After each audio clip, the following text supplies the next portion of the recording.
People believe the most powerful men can see through any secret from a mile away. But the truth is, the saddest secrets usually hide in plain sight behind a polite smile, behind a quiet figure wiping down tables every night.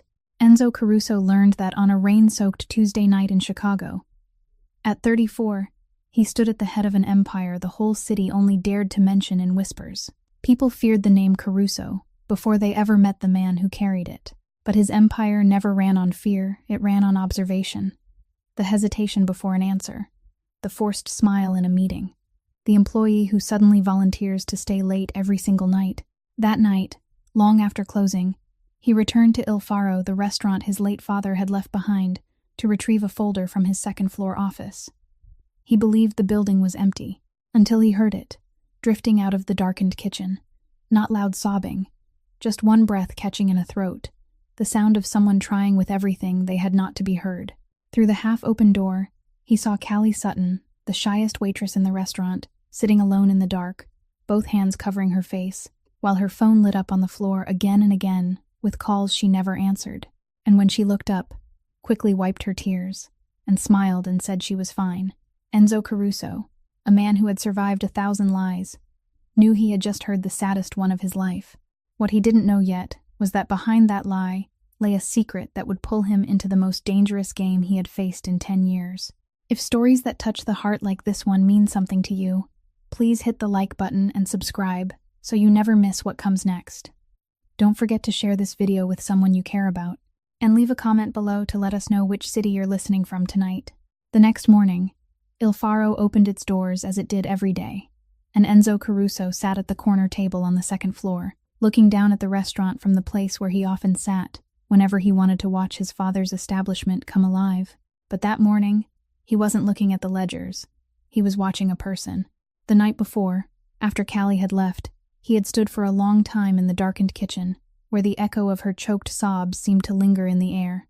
A man who survived by observing others couldn't ignore something so unusual, and so he began doing what he did best. He remained silent, and he paid attention. The first thing he noticed was that Callie Sutton never turned down a shift. When the manager needed someone to take a split shift, her hand went up before the question had even been finished. When someone had to stay late and close the restaurant, she accepted the task quietly, as though it were the most natural thing in the world. The other employees went home to their families, their friends, and the dinners waiting for them. Callie stayed behind, wiping tables that were already clean and rearranging silverware that was already perfectly aligned. People called it dedication, but Enzo had spent 34 years among people who concealed all manner of things beneath ordinary appearances, and he knew there was a very thin line between loving one's work and being afraid to leave it. The second thing he noticed was the phone. It stayed inside the pocket of her apron, and every time it vibrated, her entire body froze for a fraction of a second, so briefly that no one else in the restaurant noticed. No one except him. She never looked at the screen. She simply took it out, placed it face down on the nearest tray, and continued carrying food to the tables with the same polite smile that never shifted. Once, twice, by the third time in the same evening, Enzo understood that it was no longer a habit. It was a form of self-defense. But the moment that truly made him see her differently happened on Saturday night, at table number 9 beside the window. Table number 9 belonged, in a way, to an elderly woman with silver hair who came alone every weekend, ordered the same bowl of soup, and sat watching the street through the glass. Callie was always the one who served her. She remembered that the woman liked her soup a little hotter than usual, and that she needed an extra napkin beneath her water glass. That evening, when the old woman rose to leave, she left a $50 tip on the table, folded in half, and tucked beneath the bread plate. Enzo saw it from the second floor. He also saw Callie stand motionless before the bill for longer than necessary. $50. For a waitress working the evening shift, it wasn't a small amount. For someone he had begun to suspect was struggling, it might have paid for several meals. She picked up the bill, and in that moment, Enzo thought he understood how the scene would end. But she did something he hadn't expected. She hurried after the old woman to the coat rack near the entrance, gently held her coat while she slipped it on, and with a movement so quick that even the woman herself didn't notice, Callie slid the folded bill back into her coat pocket.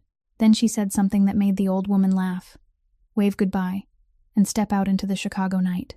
Callie returned to clear table number 9 as though nothing had happened. Enzo sat perfectly still on the second floor. He had known men who would betray one another for far less money. He had signed million-dollar contracts with people whose greed showed in every handshake. And yet, downstairs in his restaurant, a young woman who was clearly going without had quietly returned $50 to an elderly lady simply because she believed the woman had made a mistake.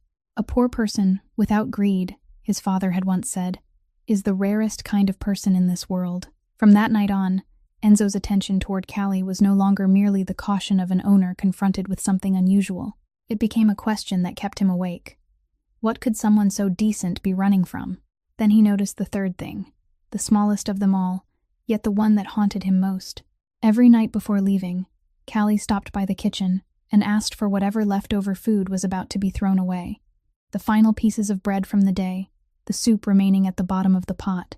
She always asked in a hesitant voice, as though apologizing for being a bother. And she always gave the same explanation. She said she was taking it home for the neighbor's cat. The chef nodded and wrapped it for her, and no one asked another question.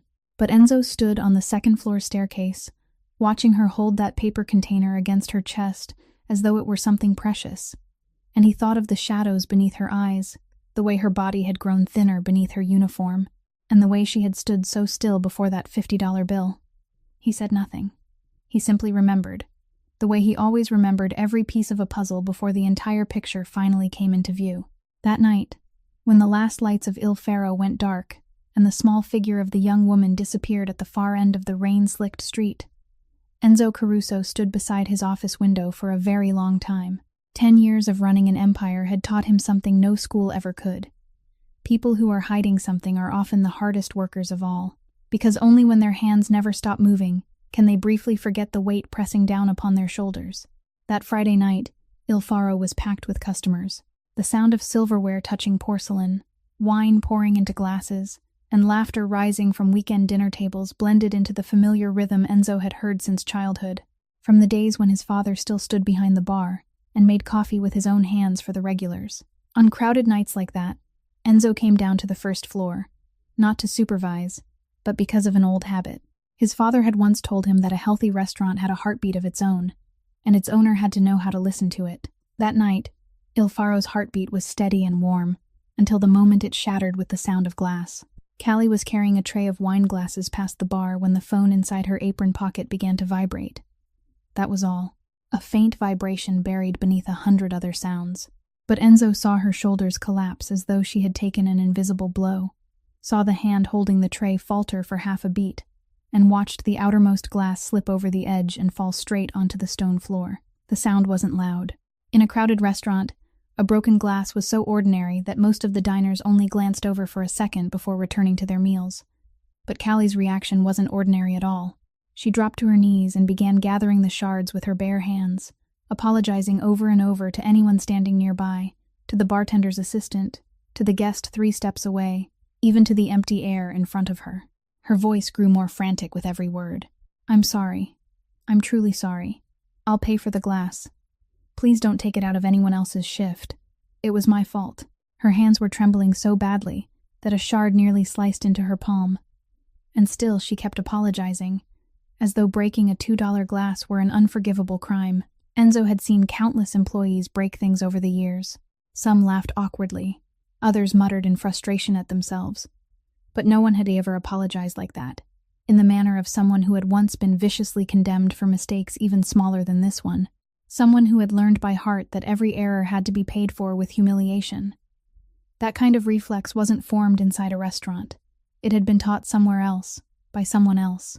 He stepped forward before the manager could speak, bent down, picked up the largest shard, placed it on the tray, and said in the calmest voice he could manage, "A glass can be replaced." Callie looked up at him, her hazel eyes widening as though he had spoken in a language she had never heard before. For 1 second, he saw something in those eyes that was sadder than the tears from the night before, the bewilderment of someone who wasn't accustomed to forgiveness. Then she lowered her head, whispered her thanks, and stood to continue her shift, though her shoulders remained rigid. It was as she rose that the phone inside her apron lit up again, and this time, through the thin fabric of the half-open pocket, Enzo saw the screen. For only a brief moment, before she managed to turn it face down, he read a name, Wade. No last name, No photograph, only 4 cold letters against the glowing screen, and beneath them, a notification showing 17 missed calls. 17 calls in a single evening. Enzo returned to the corner table, but his mind no longer remained with the heartbeat of the restaurant. A man's name calling 17 times wasn't calling to ask how someone was doing. It was a name that made the person receiving those calls drop a glass and kneel before the whole world to beg forgiveness. He had seen fear wear many faces, the fear of a debtor before a creditor, the fear of a traitor before discovery. But the fear on Callie's face belonged to something else, the kind of fear that had lived beside a person for so long that it had become part of the body itself. That night, Callie was once again the one who stayed behind to close. When the final guest had left, and the larger lights were being switched off one by one, Enzo was upstairs preparing to leave, when he saw her pass the long row of front windows, the familiar food container held against her chest, her steps carrying her toward the main entrance. Then she stopped. She stopped in the truest sense of the word, like a piece of film frozen in the middle of a scene.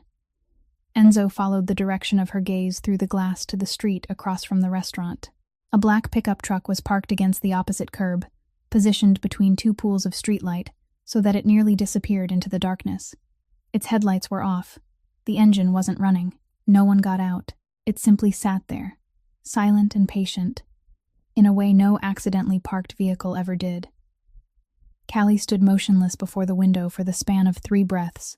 Then her right hand rose to her chest, her fingers finding the small silver necklace she wore every day and closing tightly around the pendant, as though it were something keeping her from drowning. She stepped back once, then again, before turning toward the kitchen, toward the rear exit that opened into the narrow alley. She left the restaurant through the back door, even though her bus stop was directly outside the front entrance. Enzo stood beside the second-floor window, without turning on the light, staring down at the black pickup truck. He remained there, as still as the vehicle itself, locked in a contest of patience that only he knew was taking place. Nearly half an hour passed before the pickup finally started, rolled slowly away, and disappeared into the stream of Chicago's nighttime traffic. Enzo stayed where he was for a long while after it vanished. In this city, he knew better than most. Some vehicles parked because they were waiting to pick someone up, and others parked only to make certain someone knew they were being watched and waited for. On Saturday morning, before even the first produce suppliers knocked on Il Faro's back door, Gideon Rourke was already seated in the second-floor office. He was in his 50s, with closely cropped salt and pepper hair, the straight posture of a former soldier, and he was the only person in the world who could enter that room without knocking. Gideon had served the Caruso family since Enzo's father was still alive, had stood beside that hospital bed all those years ago, and had taught the teenage Enzo his first lesson about power, that the person shouting the loudest in the room was usually the weakest person in it. 30 years in his profession had given him a rare ability. He could tell when his employer had summoned him because of business, and when it was because of something heavier than business. This morning belonged to the second kind. Enzo poured 2 cups of coffee, pushed one across the desk, and spoke without preamble. There's an evening waitress downstairs named Callie Sutton. There's a man named Wade who is frightening her. And there's a black pickup truck parking across the street at night. I want the truth. Nothing but the truth. Gideon took a sip of coffee and asked a single question. How far are the limits? Enzo looked toward the window where he had stood for nearly half an hour the night before. No one touches anyone. No one learns they're being investigated. No threats, no confrontation, and not a single shadow close enough for either her or that man to notice. I need the truth untouched, before anyone's fear has a chance to distort it. Gideon nodded, but remained seated for one more beat before asking the question only a man who had known Enzo since boyhood would have dared to ask. In what capacity are you doing this? As the owner of a restaurant, or as a man? Enzo was silent for a long time. Then he answered with the words his father had carved into him long before he was old enough to understand their full meaning. Anyone who works beneath a Caruso roof is protected by the Caruso family. My father never allowed a single exception, and I don't intend to become the first. Gideon set down his coffee, rose from the chair, and left the office without a sound, exactly as he had entered it. 3 days later, a brown envelope rested neatly on Enzo's desk before the restaurant opened. It wasn't thick. Important truths rarely required much paper. Enzo sat down, opened the envelope, and began reading in the early light slanting through the second-floor window. The first page carried a full name. Wade Mercer, 33 years old, former sales representative for a liquor distributor, dismissed more than a year earlier. No criminal record, no current employment. But the line that made Enzo's finger stop against the paper appeared near the bottom of the page. Gambling debt. The amount was so large that an unemployed man could never have repaid it. Borrowed through nameless underground channels, the kind that didn't send overdue notices but sent men directly to the door. A penniless man with no job and an enormous hidden debt. Yet every night he somehow had enough money to fill the tank of a pickup truck and enough time to sit for hours outside a restaurant. Something in that picture didn't fit, like a false note inside a piece of music. And Enzo had lived long enough to know that false notes were never accidental. The second page contained a surveillance record. The black pickup truck had appeared outside Il Faro for 6 consecutive nights, always arriving after the busiest hours, always parking in the same shadowed place between 2 pools of streetlight, always leaving after the final employee had gone home. 6 nights. That meant it had been there even before the rainy night, when Enzo heard Callie crying in the kitchen. It had been there during the nights when he hadn't yet known that Callie Sutton's fear even existed, patient and regular as a ritual. The third page made his jaw tighten. It contained several images taken from the security camera of a shop near the bus stop, 2 blocks from the restaurant, recorded 10 days earlier. In the photographs, Wade Mercer stood directly in Callie's path at the shelter, one hand braced against the glass advertisement panel, narrowing the space around her in a way any man would understand was deliberate. Callie, captured in the blurred image of a street camera, was stepping backward, both arms clutching her purse against her chest like a fragile shield. The final photograph had been taken as the bus arrived. She hurried aboard while the man stood watching her with both hands in his pockets, unhurried, like someone who had simply completed one more task in his day. Enzo set the photographs down, leaned back in his chair, and stared out at the gray Chicago morning. One question kept returning to him, tapping against his mind like water dripping in the night. A young woman who had been followed for weeks, blocked in the street, and called 17 times in a single evening, would ordinarily go to the police. That was what anyone would do. Yet Gideon's file contained no mention of a report, an emergency call, or a request for a protective order. Nothing at all. She endured it in silence, changed her route home by leaving through the back door, turned her phone face down on a tray, and cried alone in a dark kitchen. People only refuse to call for help when they believe their cry will be useless, or worse, when they believe it will make everything more dangerous. What had caused a young woman so gentle to lose faith even in the doors that were supposed to exist for the purpose of protecting her? The answer wasn't inside this envelope, but Enzo knew it existed, and he knew he would find it. He turned to the final page. There was only one line, concise and dry, like every report Gideon had ever written. Callie Sutton's current address. A month-to-month studio apartment on the 2nd floor above a laundromat on the west side of the city. Enzo stared at that line for a long time. For the past 14 months, she had traveled back and forth between one of the most elegant buildings in River North and a cramped room above a laundromat, carrying containers of leftover food and a secret she shared with no one. He folded the file, placed it inside a locked drawer, and sat motionless as the office slowly filled with warmth and the sounds of another day beginning below. The untouched truth he had requested had turned out to be only the surface. What lay beneath it, he could sense with the same instinct that had kept him alive for the past 10 years, was far deeper and far colder than anything those 6 pages could hold. It happened on Wednesday evening, just as the restaurant was settling into its busiest rhythm. Enzo was seated at his usual table on the 2nd floor, reviewing a contract with a wine supplier, when he heard a metal tray crash onto the stone floor from the kitchen below.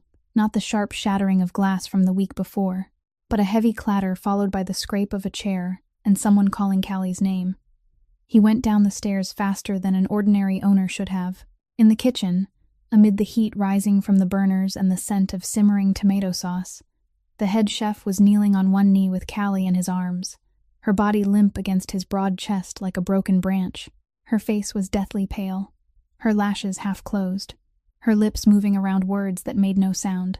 Several employees crowded nearby, one pouring water, another fanning her with a menu, and the chef looked up at Enzo with the grave expression of a man who had witnessed something like this before in his life. Her blood sugar dropped, that's all. I caught her before she hit the floor. She's too light, far too light for it not to be worrying. It was in the moment the chef lifted her to carry her toward the couch in the staff room that something slipped from the pocket of her apron and landed on the tile floor. A crumpled white envelope, its edges worn from being folded and opened many times. No one noticed it amid the confusion. No one except Enzo. He bent down and picked it up, intending to return it to her apron pocket. But the envelope wasn't sealed, and the paper inside had already slid partly free, exposing bold printed words that a man like him couldn't fail to recognize in a single glance. Debt demand notice. He straightened, turned his back to the group gathered around Callie, and pulled the paper out completely. He knew he was crossing a boundary, but some boundaries existed to be crossed when a young woman had just collapsed from hunger in the middle of his restaurant. The document carried no company name, no office address, no customer service number, only an amount and a deadline. And the amount made Enzo Caruso, a man who had signed checks worth 7 figures without blinking, fall completely still. This wasn't the kind of debt a waitress took on to cover her rent. It was the kind of number capable of crushing an entire life, the kind of number no one borrowed simply to survive, but could only be buried beneath. On an evening shift wage and tips, Callie could have worked until the end of her life without ever reaching the interest. His gaze moved to the bottom corner of the page and stopped on a detail so small that another person might have missed it. Faintly pressed into the paper, pale as a water stain, was the image of a raven with its wings spread wide. There were no words beside it, only a raven. Legitimate lenders didn't hide behind a watermark, and men who hid their faces never printed anything without a reason. That raven was a signature, a warning that this debt belonged to someone with a name in the shadows, and Enzo fixed it in his memory the way he would remember an enemy's face. Then he looked at the final line, where a reduced copy of the borrower's signature appeared. Callie Sutton. The handwriting was soft and rounded, leaning slightly to the right. At first glance, it looked exactly like the writing he saw every night on the order slips she filled out, scraps of paper he had occasionally picked up while checking the service station. But Enzo had spent his entire career reading the things other people overlooked, and the longer he studied it, the more he sensed that something was wrong. Callie's handwriting on her order slips belonged to someone writing in haste during a crowded shift, the pressure uneven, the final letters often swallowed. Certain strokes pressed harder where the paper rested against a tray. The signature on this debt notice, however, was perfectly even, patiently rounded, every line completed in full, as though the person signing hadn't been rushed, hadn't been trembling, hadn't been standing in the middle of any noisy kitchen of life. A person could imitate a signature with 90% accuracy, but no one could imitate the urgency of a real hand. He folded the paper along its old creases, returned the envelope to the apron hanging over the back of the chair, and said nothing to anyone. In the staff room, Callie was beginning to wake. Her eyelids fluttered open, and her hazel eyes needed several seconds to understand where she was.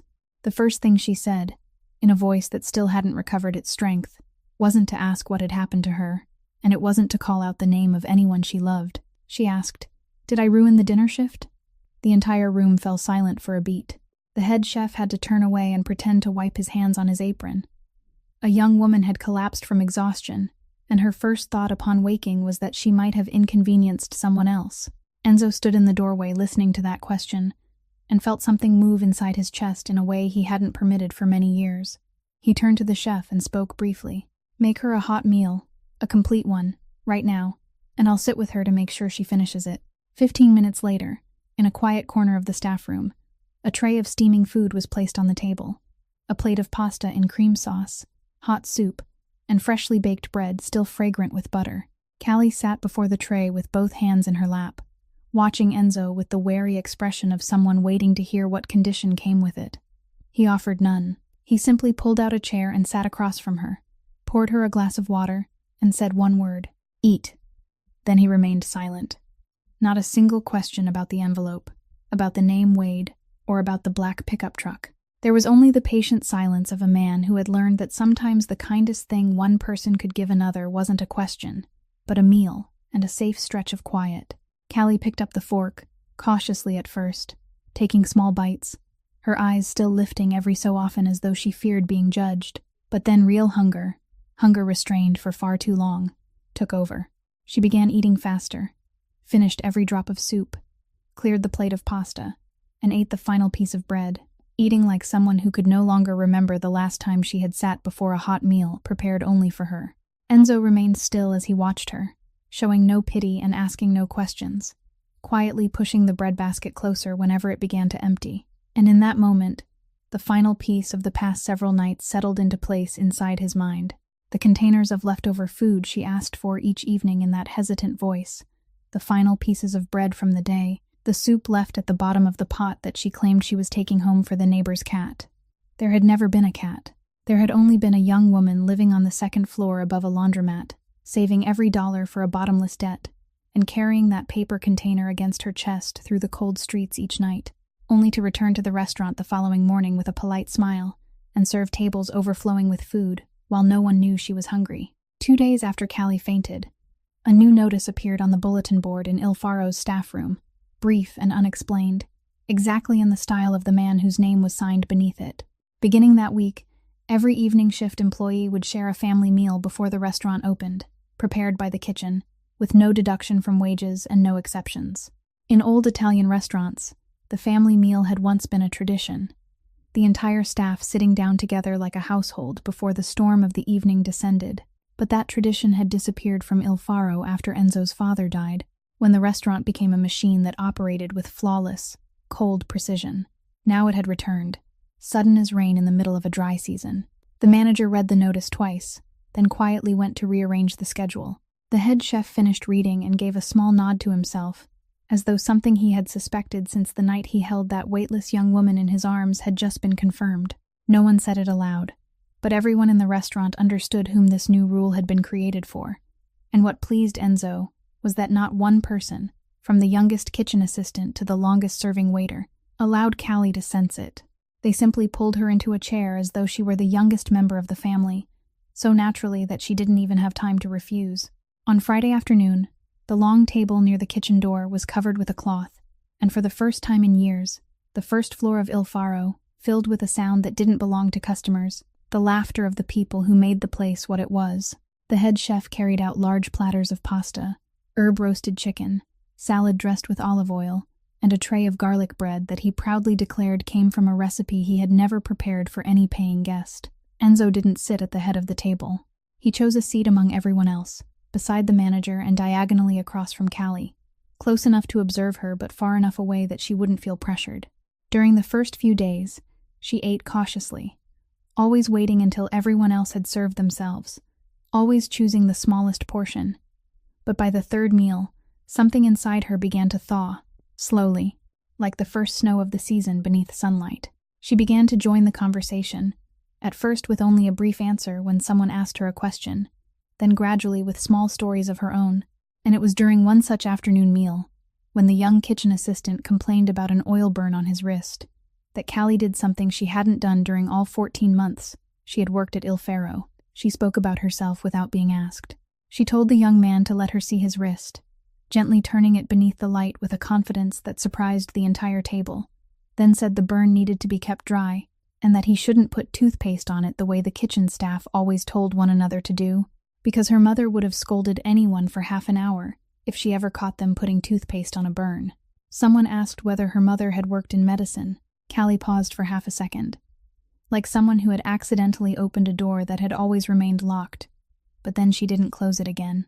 She said, softly but clearly, that her mother had been a nurse and had spent nearly her entire life working in the internal medicine department of a large hospital, and that her mother's hands had bandaged more strangers than they had cooked meals for herself. The table grew quiet as everyone listened, and Callie, sheltered within that gentle silence, continued with one small memory. She told them that when she was still in school, there had been a night when she and her mother had only enough money left for one dinner. Yet on the way home, her mother had still stopped to buy warm bread for an elderly homeless man sitting outside a church. When Callie had sulked and asked why, her mother had simply stroked her hair and spoken the words Callie had carried with her for the rest of her life. A person can be poor in money, sweetheart, but never allow yourself to become poor in heart. The head chef nodded solemnly and said the woman had been absolutely right, then began telling the story of how he had once burned an entire pot of sauce on the busiest night of the year and had practically fallen to his knees before the former owner to beg forgiveness. His clumsy and exaggerated reenactment made the whole table burst into laughter. And in the middle of that laughter, Enzo heard it. Callie's laugh. It wasn't the polite social laugh she used with customers, but a sound that escaped before she could restrain it, clear and slightly awkward, like something that hadn't been used in a very long time. It lasted only a few seconds, But during those few seconds, her entire face changed. Her hazel eyes brightened, her cheeks warmed beneath the golden light, and the exhaustion that always seemed carved into her features disappeared, revealing the face of a 27-year-old woman who should have looked that way all the time if life had been only a little kinder to her. Enzo caught himself watching her longer than an employer should watch one of his employees, and he didn't look away. Then the phone inside her apron pocket began to vibrate, and the light that had just appeared on her face vanished like a candle in the wind. The laughter around the table continued. No one noticed her hand quietly pressing against the fabric to silence the vibration, and no one noticed her shoulders stiffening beneath her uniform. No one except the man sitting diagonally across from her. Their eyes met across the table, and Enzo asked in a voice low enough for only her to hear, "Is everything all right?" Callie looked at him, pulled her familiar, polite smile back into place like someone hastily putting on an old coat, and answered, "It's nothing important, sir." He nodded, didn't ask anything else, quietly refilled her glass of water, and turned back to hear the rest of the chef's story. He didn't push her, because he understood something that 10 years of power had taught him. Trust wasn't something that could be demanded. It could only be waited for. People didn't open their doors to someone pounding outside. They opened them for the person who had stood there patiently with empty hands. But refusing to pressure her didn't mean doing nothing. That night, when Callie left the restaurant through the back entrance with her purse held close, as she had made a habit of doing during the past several weeks, a gray car quietly pulled away from a parking space half a block away. Behind the wheel sat one of Gideon's most discreet security men, carrying instructions that contained only 3 points. Keep your distance, don't let her know you're there, and don't leave until she is safely behind her door. The gray car followed the bus, through streets washed with scattered light, stopped at the top of a small hill on the west side of the city, and remained in the darkness as the slight young woman walked the final distance, past the laundromat after it had closed, and climbed the narrow staircase along the side of the building. Only when the second-floor window came alive with a weak yellow glow did the gray car start its engine and drive away. From that night forward, as steadily as breathing, there was always a car like that waiting in the darkness behind Callie Sutton, and she had no idea that on the streets she had traveled alone for the past 2 years. For the first time, she was no longer alone.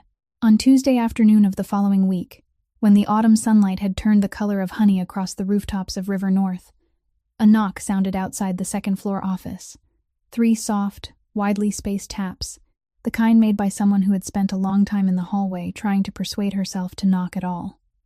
Enzo was seated behind his desk, and even before the door opened, he knew who was standing on the other side, because there was only one person in the entire restaurant who knocked as though apologizing for the sound of her own hand.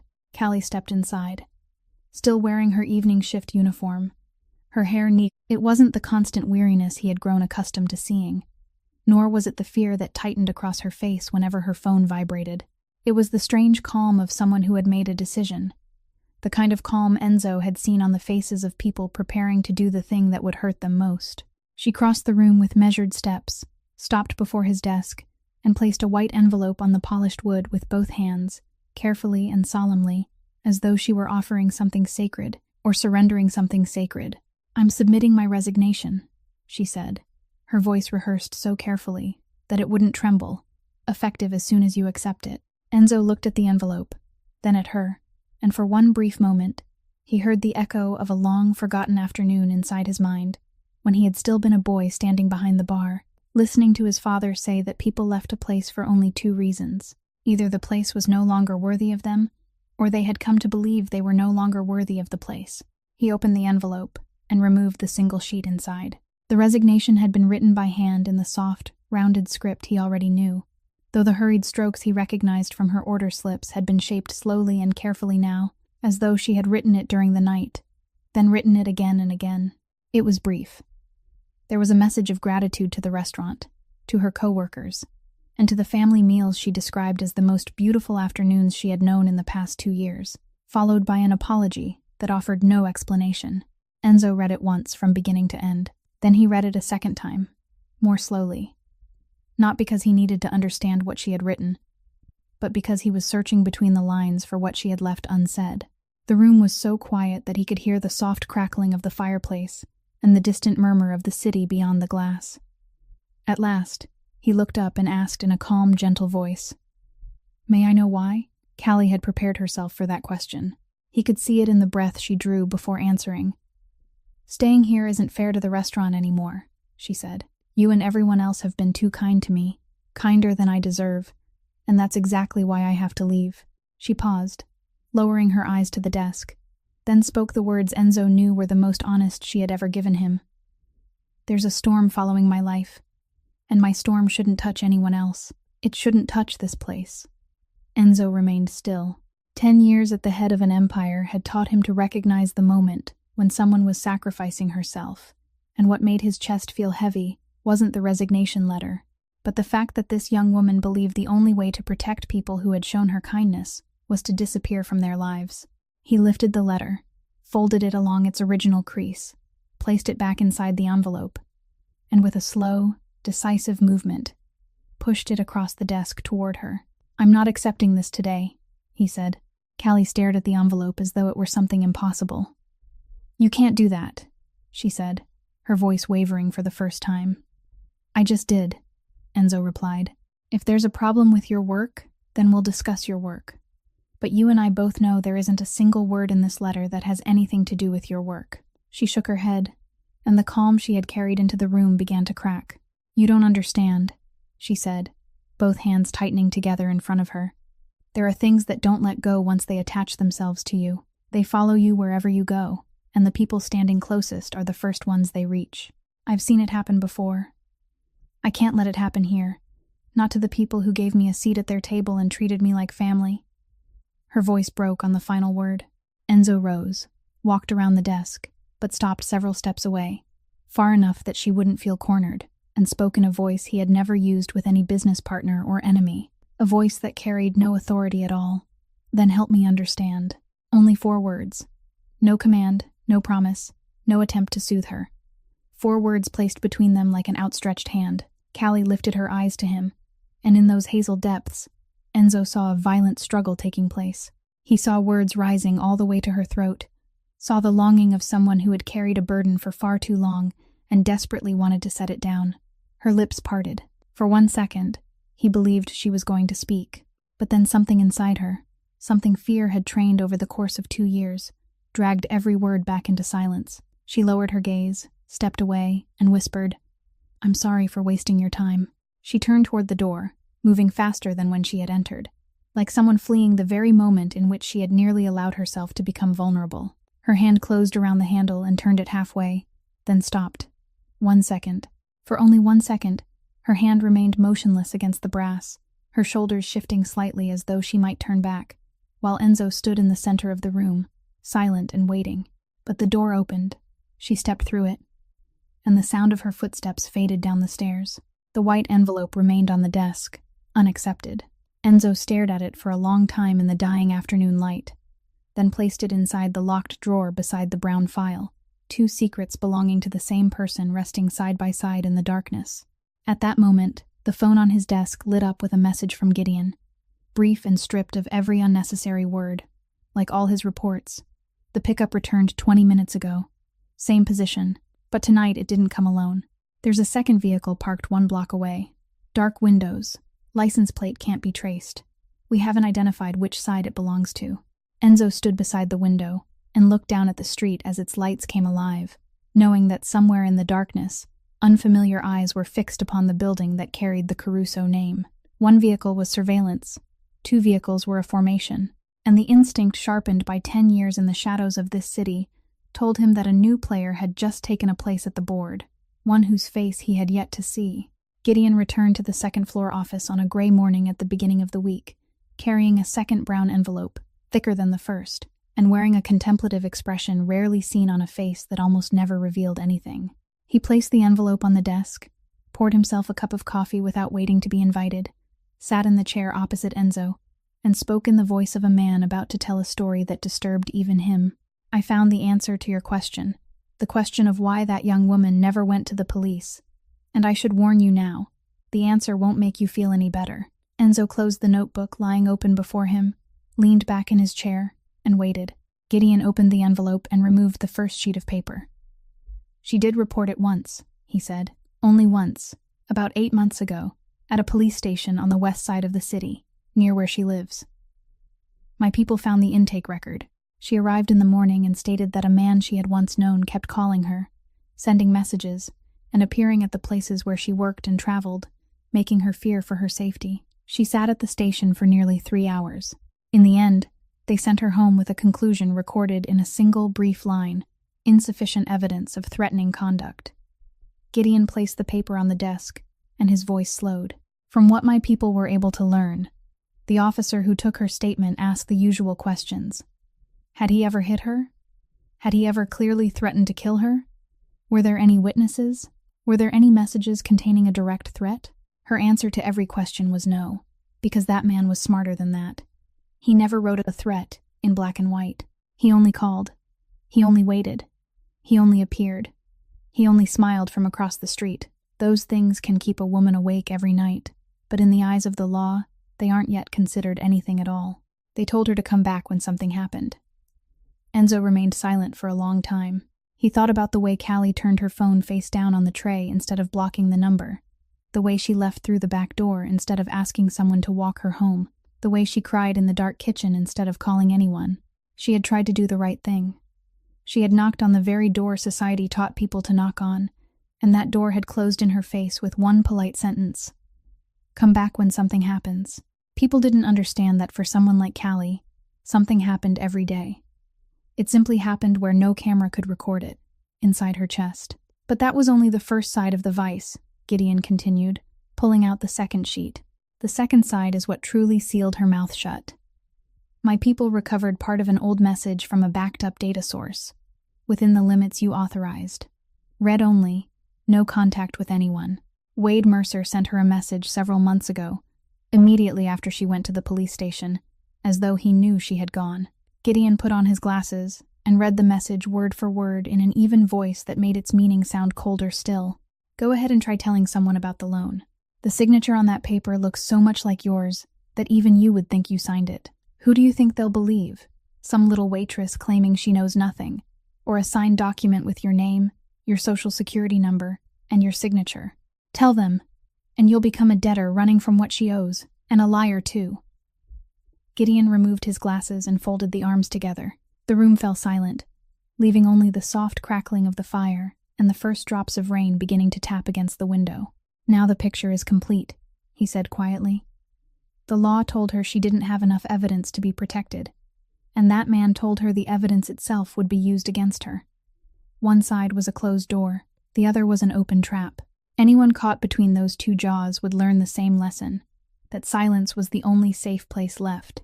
Enzo rose and walked toward the window.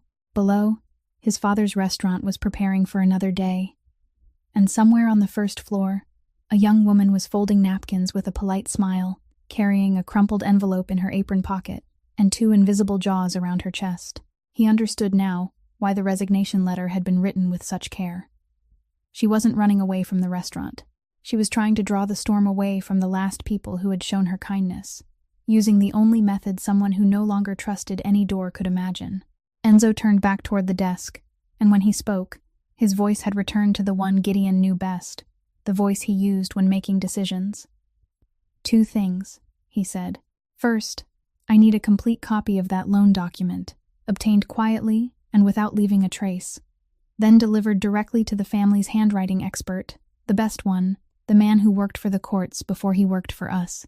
I want a scientific conclusion strong enough to stand anywhere, determining whether that signature belongs to Callie Sutton. I've seen the handwriting, Gideon. It looks like hers, but it's forged. The person who signed that paper wrote far too evenly for someone filling out orders in the middle of a crowded shift. I need science to say what my eyes have already seen. Gideon nodded, committing the instruction to memory without needing a notebook. Second, Enzo continued, opening the locked drawer and placing the first brown file on the desk. He turned to the page containing the number that had left him speechless the week before. Find the organization behind this debt and buy the entire thing. Principal and interest. No negotiation. Cash if necessary. I want that document to change hands before the end of the week. Gideon studied his employer for a moment, then asked the question his position required him to ask. You understand that buying a debt from the shadows means placing one foot inside the seller's darkness. There are faster ways for a name like Caruso to make a man like Wade Mercer disappear from that young woman's life. Enzo closed the file. My father had one saying he repeated more often than any other, he said. A man who uses his fists on a problem that can be solved with his mind is a lazy man. I don't intend to be lazy about this. Once the debt is in my hands, that man loses the rope he has tied around her. And no one has to bleed, no one has to go to prison, and no stain reaches this roof. That's how my father would have done it. Gideon stood, fastened his coat, and for the first time that morning, something close to a smile passed across the old soldier's face. He would be proud, Gideon said simply. Then he picked up his leather case and stepped into the rain, which was falling harder now, carrying his orders and enough cash to purchase an entire nightmare. Enzo remained alone in the office, watching the rain stream down the glass, and for the first time since the night he heard Callie crying in the kitchen, he allowed himself to believe it was almost over, simple and clean, like a chess game in which he could already see checkmate. He didn't yet know that on the other side of the board, another hand had moved 3 weeks before his. Gideon returned on Thursday evening, 2 days later than expected, and the moment he stepped through the door of the second-floor office, Enzo knew something was wrong. It wasn't because the leather case still held the full weight of the unspent cash, nor was it because the old soldier's shoulders sagged beneath his rain-soaked coat. It was his face. In the 10 years since Enzo had taken control of the empire from his dying father, he had seen Gideon's face under every circumstance. During negotiations that left no room to breathe, during nights when the entire family stood at the edge of ruin, and not once, not a single time, had the older man worn the expression he wore tonight. It was the face of someone who had seen something he wished he hadn't seen. Gideon didn't sit down. He stood in the middle of the room, placed the untouched leather case on a chair, and spoke without preamble, because he knew his employer didn't need to be prepared. I couldn't buy the debt. Enzo frowned slightly. They wanted a higher price. No, Gideon said, shaking his head. No one named a price. No one is selling because there's nothing left to sell. Callie Sutton's debt changed hands 3 weeks ago. He paused for a moment, as though he needed to draw breath before placing the name on the table. It's in Harlan Voss's hands. The room seemed to grow several degrees colder. Enzo said nothing for a long while. That name required no explanation. Not for him. Not for anyone who had lived long enough beneath the visible surface of this city.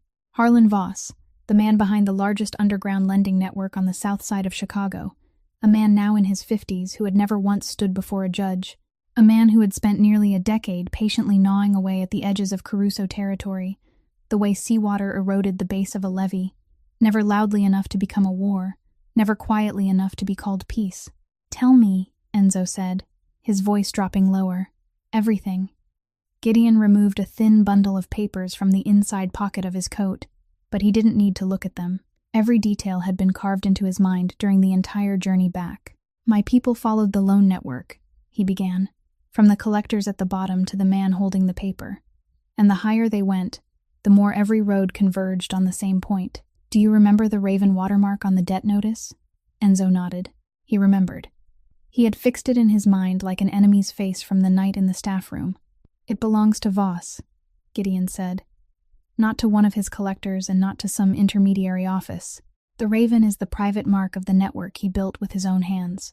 That means the loan, from the very first document, from the first day Callie Sutton's name was written on it, had already been flowing through Voss's veins. Wade Mercer didn't borrow money from some nameless operation and then attach her name to it.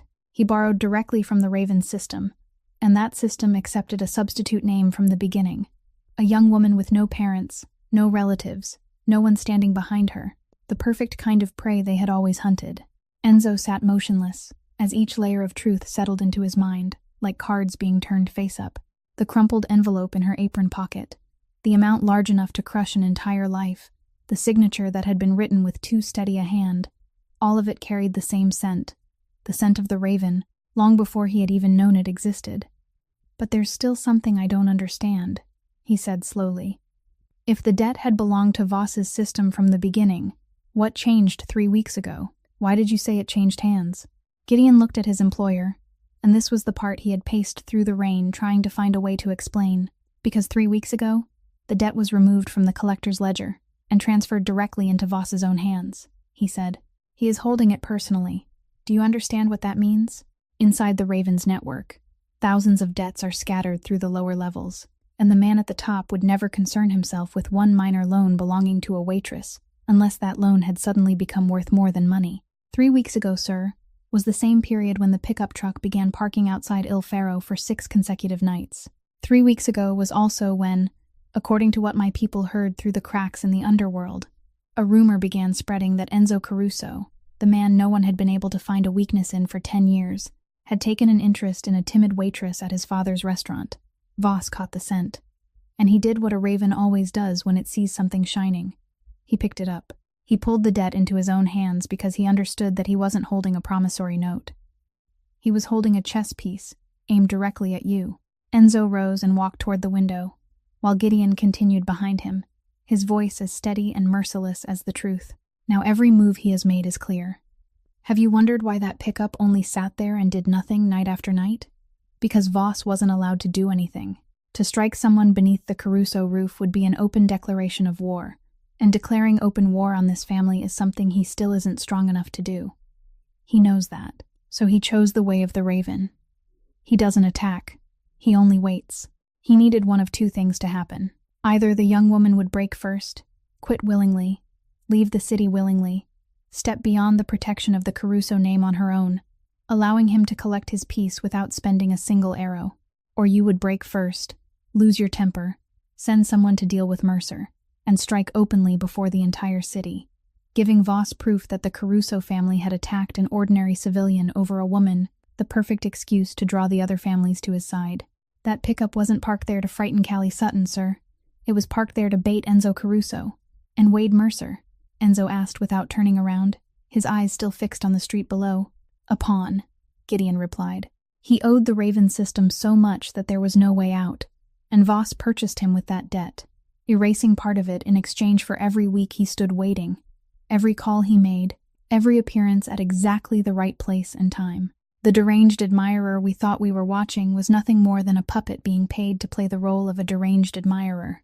The room fell silent. Enzo stood before the large window, looking down at the familiar place across the street, empty tonight, and that emptiness suddenly took on the shape of a message. He had believed he was the observer. For weeks, he had sat on the 2nd floor looking down, remembering every detail, every phone turned face down, every faltering step, believing he was quietly unraveling a secret. But throughout those same weeks, another pair of eyes, older, colder, and more patient, had been sitting somewhere in the city's darkness watching him, remembering every family meal he introduced, every security car he sent out, every sign that the heart of the Caruso heir had begun to beat out of rhythm because of a young woman.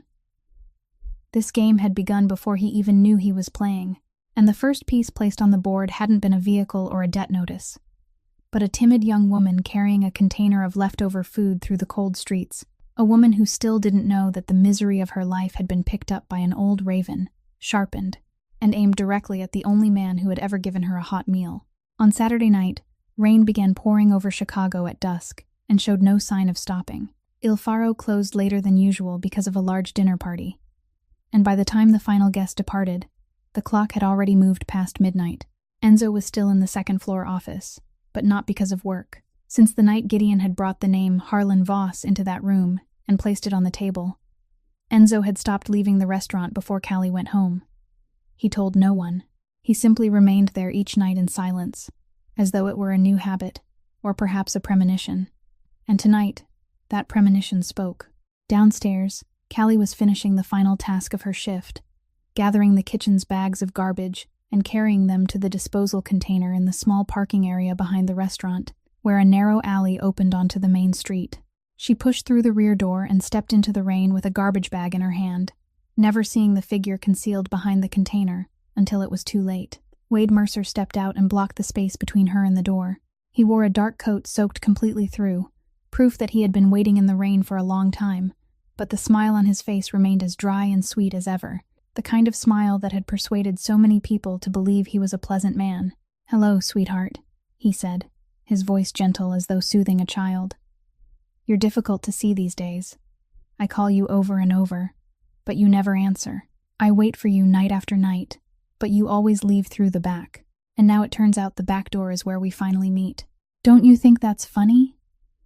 Callie stepped backward instinctively, the garbage bag slipping from her hand as her back struck the freezing edge of the container. "Please go home, Wade," she said, struggling to keep her voice steady. "We don't have anything left to say to each other." "Nothing left to say," he repeated, and the smile on his lips didn't move an inch. "That's exactly the problem, sweetheart. You keep making decisions for both of us." He took one step toward her, and when Callie turned, trying to slip around him and run back inside, his hand shot out and closed tightly around her wrist, holding her in place. He didn't squeeze hard enough to hurt her.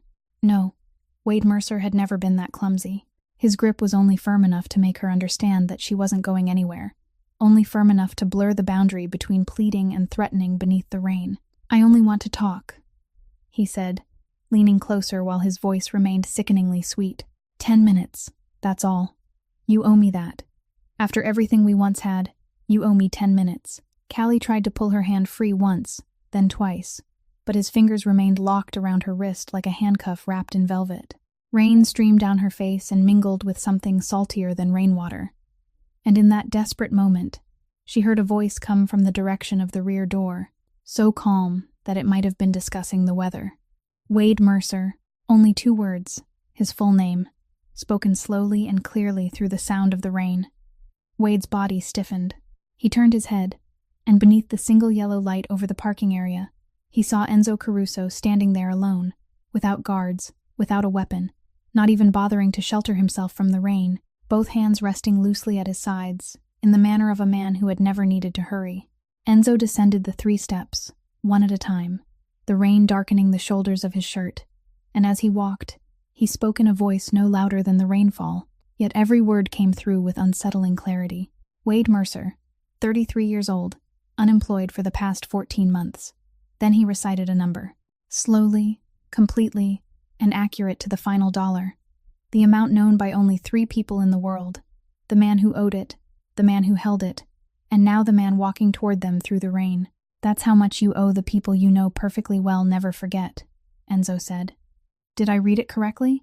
Or would you like me to give you the date of the original loan as well?" The color drained from Wade's face. His sweet smile, the weapon that had never betrayed him, cracked for the first time like paint exposed to water. A man who could recite that number was a man whose reach extended into the deepest places of the city's darkness. And Wade understood that more quickly than any threat could have made him understand. Enzo stopped 3 steps away from them, lowered his gaze to the hand gripping Callie's wrist, then raised his eyes to meet Wade's, and spoke one sentence, each word falling with the same heavy rhythm as the rain striking the metal lid of the container. "You know what the Caruso name means in this city. Let her go, and don't make me say it twice." There was no shouting, no fist was raised. There was no movement except the falling rain. There was only silence. The dense silence Enzo Caruso had learned to wield more skillfully than any weapon, settling over the small parking area and completing the rest of the work. Within that silence, everything could be heard. The rain drumming against the metal roof, the water running through the gutters, and the reason inside a gambler's mind, calculating very quickly whether 10 minutes of conversation was worth the remainder of his life. Wade's fingers slowly loosened, then released her completely. He retreated 1 step, then another, gradually disappearing into the rain and the darkness of the alley. But just as his body was about to dissolve into the night, he stopped, and as though unable to contain one final drop of poison, he called back, his voice stripped of every trace of sweetness, leaving only the bitterness of a chess piece that knew it was about to be swept from the board. "She isn't worth the trouble, Mr. Caruso. Someone is paying far more to make her disappear." Then he turned away, and the rain swallowed him whole. The words remained suspended in the air like the smoke left behind by a gunshot. Enzo stood motionless for 1 beat, fixing every word in his memory and placing it beside the name Harlan Voss inside his mind. 2 pieces of the puzzle fitting together on their own before the rain, their only witness. Then he turned toward Callie. She was still pressed against the container, her entire body trembling in waves. Whether from the cold or from what had just walked away, he couldn't tell. Her right hand rose to her chest, her rain-soaked fingers finding the silver necklace and closing tightly around its pendant as they had done for the past 2 years, as though it were the final source of support left to her in the world. Her lips moved, and through the sound of the rain, Enzo heard the 3 words she had concealed behind a polite smile for 14 months. The 3 words she had never allowed herself to say to anyone. "I'm so afraid. Not "I'm fine," not "I'm sorry." For the first time, that naked and trembling truth was spoken aloud, and it weighed more than any confession Enzo had ever heard in his life. He didn't tell her everything would be all right, because he didn't promise what he couldn't yet guarantee. He only removed his coat, already wet across the shoulders, and gently placed it around her trembling body, carefully keeping enough distance that she wouldn't feel trapped for even one more second. Then he spoke softly, in the voice a person reserved for something precious. "I know. And beginning tonight, you won't have to be afraid alone anymore."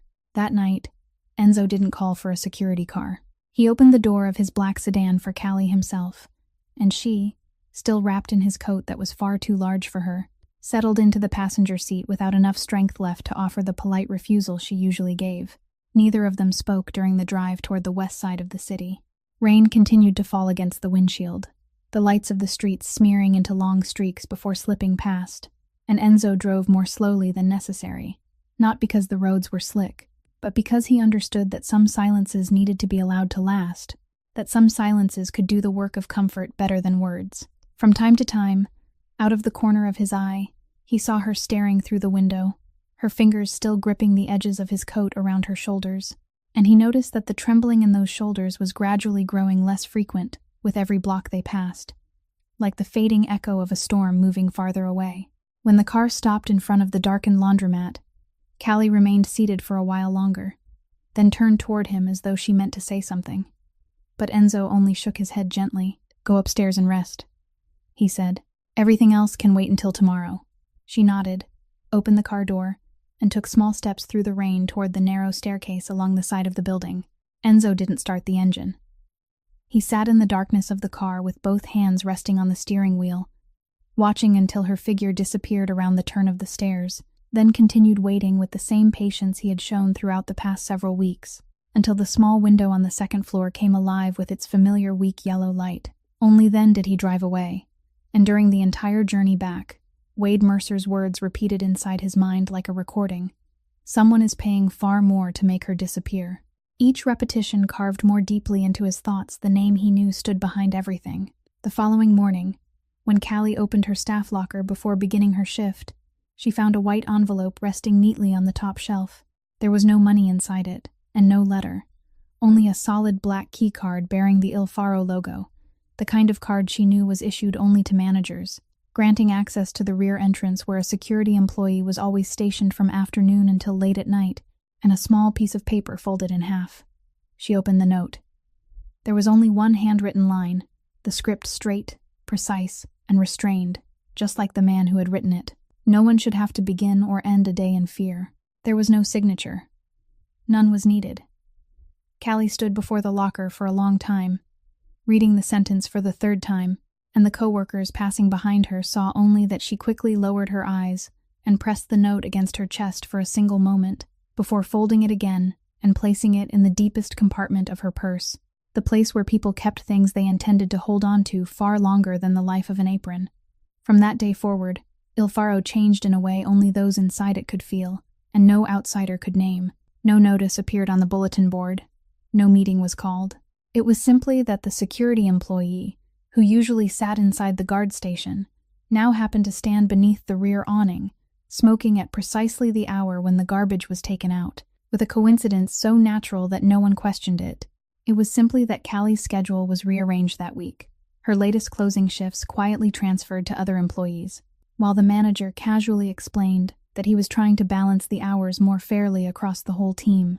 It was simply that every night when she left the restaurant, one of Il Faro's cars always happened to be passing through the west side, and the driver always said the same thing: "I'm going that way anyway. Get in and save yourself the bus fare." Not one of those people mentioned the rainy night in the parking lot. Not one of them asked her a single question. And that gentle silence, the kind that didn't demand that she tell the story, didn't require her to explain herself, and didn't turn her into a subject of discussion, accomplished what nothing else had managed to do in 2 years. It allowed Callie Sutton to feel like an ordinary person again. On Wednesday afternoon, she knocked on the door of the second-floor office. There were still 3 soft taps, but Enzo immediately noticed something different. They were no longer separated by hesitant pauses as they had been before. She entered without carrying an envelope, her hands no longer clasped tightly in front of her, and she said, I came to thank you. For the card. For the car every night. And for all the things you think I haven't noticed." Enzo was about to say that they were only the bare minimum, but he stopped himself in time, because he saw something that made every word unnecessary. Callie was looking directly into his eyes as she thanked him. Her head wasn't lowered. For 14 months, he had grown accustomed to seeing the young woman offer her gratitude with her head bowed, as though her thankfulness always had to be accompanied by submission, as though she believed she had no right to stand upright when kindness was given to her. But that afternoon, for the first time, her thanks came from a woman standing with her back straight, and Enzo realized that this was what he had wanted to see more than anything else, more than her smile, even more than the sound of her laughter during that family meal. "I only did what a roof is supposed to do," he answered simply. She smiled, a small smile but one without strain, then asked permission to return to her shift. The door closed behind her, and the smile on Enzo's face slowly disappeared as well, giving way to the vigilance that had become part of his blood after 10 years at the head of the family. Because within the peaceful picture taking shape before him, there was one detail that was wrong, so wrong that it chilled him. 4 days had passed since the rainy night, and Wade Mercer had vanished completely. Not a single call had reached Callie's phone, and Gideon's people had confirmed it. The pickup truck hadn't appeared again, and the vehicle with dark windows had also disappeared from every street surrounding Il Faro. To anyone else, it would have looked like victory. To Enzo, it was the most frightening sign of all. He had lived long enough to know that men like Harlan Voss never withdrew their forces. They only changed their move. This silence wasn't peace. It was the pause of a hand lifting another piece from the board, and Enzo still couldn't see which piece it was. He sent Gideon a single line: "Double the watch. He's about to make his next move." But there was one move neither Enzo nor Gideon saw, because it didn't take place on any street. It happened in complete silence that very evening, on the screen of the phone inside Callie Sutton's purse, while she sat in the restaurant car taking her home. A message arrived from the name she had believed would remain silent forever. Wade. Only one message, with no call accompanying it and no second message following. Unusually brief for a man whose persistence had always seemed endless. And on the final line of that message was an address on the south side of the city where Callie had never been. She read it beneath the passing yellow glow of the streetlights, then read it again and again. And through the rearview mirror, the driver saw only that the young woman in the back seat suddenly sat upright, unnaturally still, while her right hand slowly rose to close around the silver pendant at her throat. That night, the weak yellow light in the window above the laundromat remained on until very late. On Thursday afternoon, Callie didn't arrive for her shift. At first, no one was worried. They thought she might be ill. The young woman had grown visibly thinner over the past several months, and the manager called her phone to check on her. The number couldn't be reached.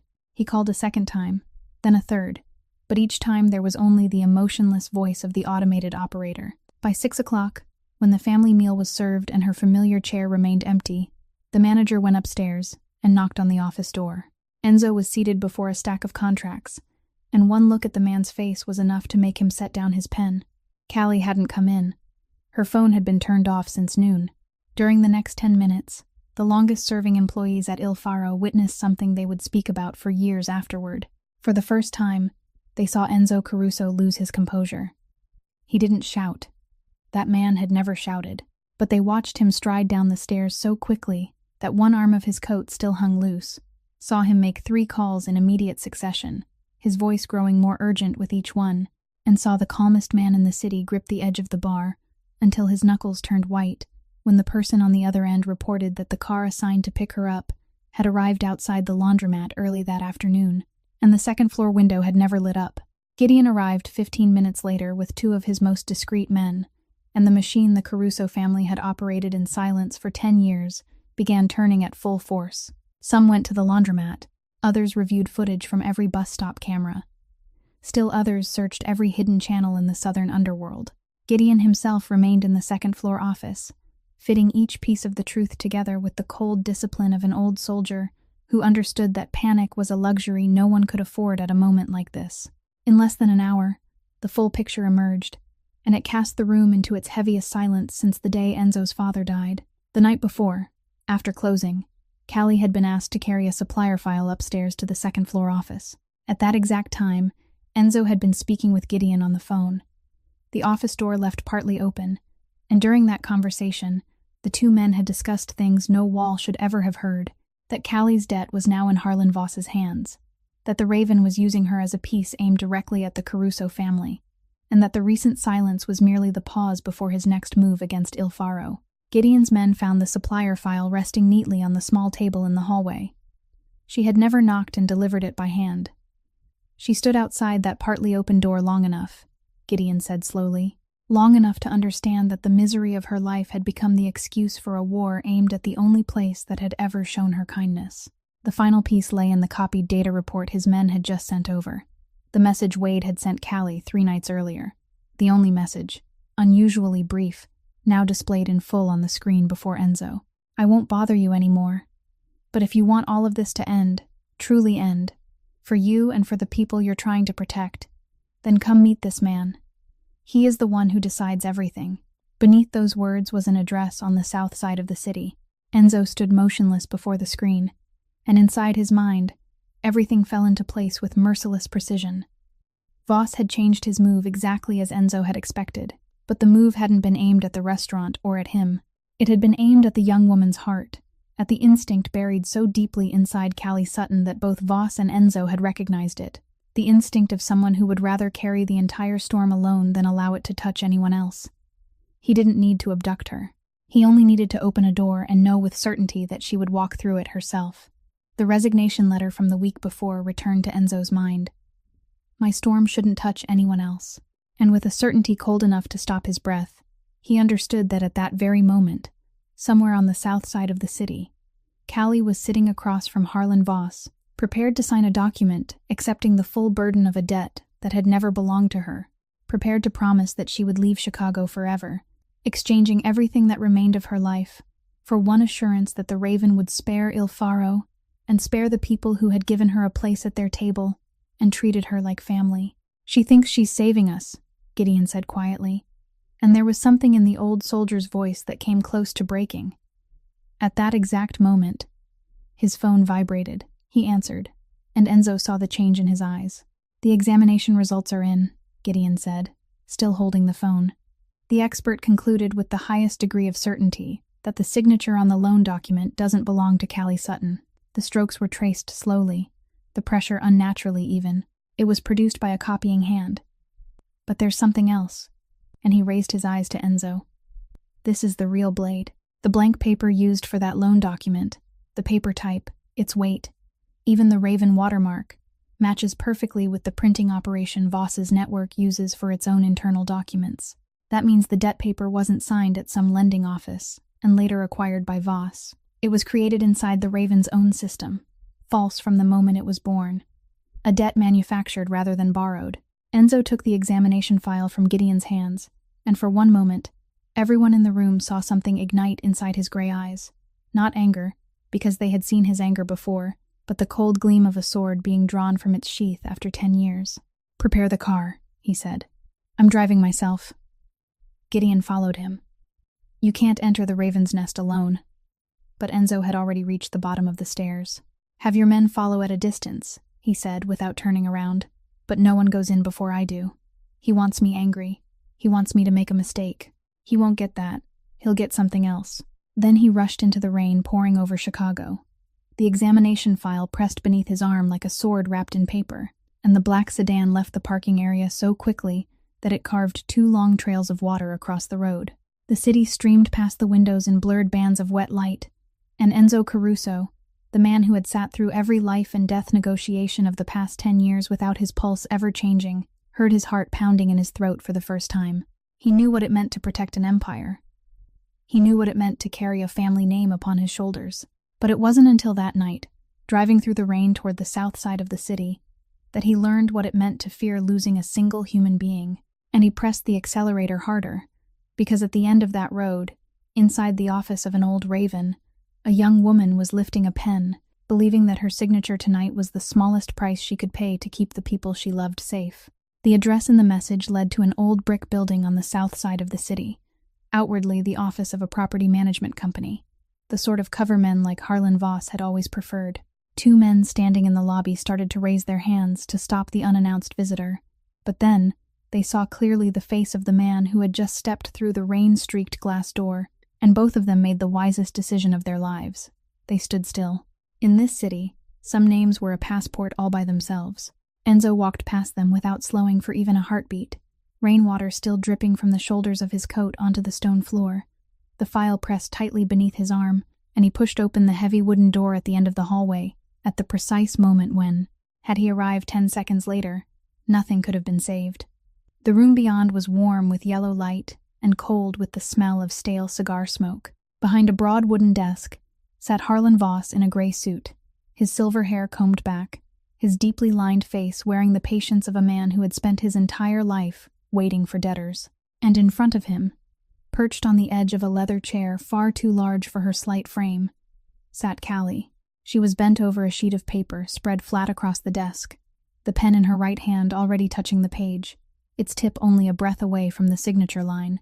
The sound of the opening door made her look up, and for one moment, every emotion crossed her face: shock, shame, panic, and then something that tightened Enzo's chest, a pleading desperation, as though she feared he had come to stop her from doing the only thing left in her life that still carried meaning.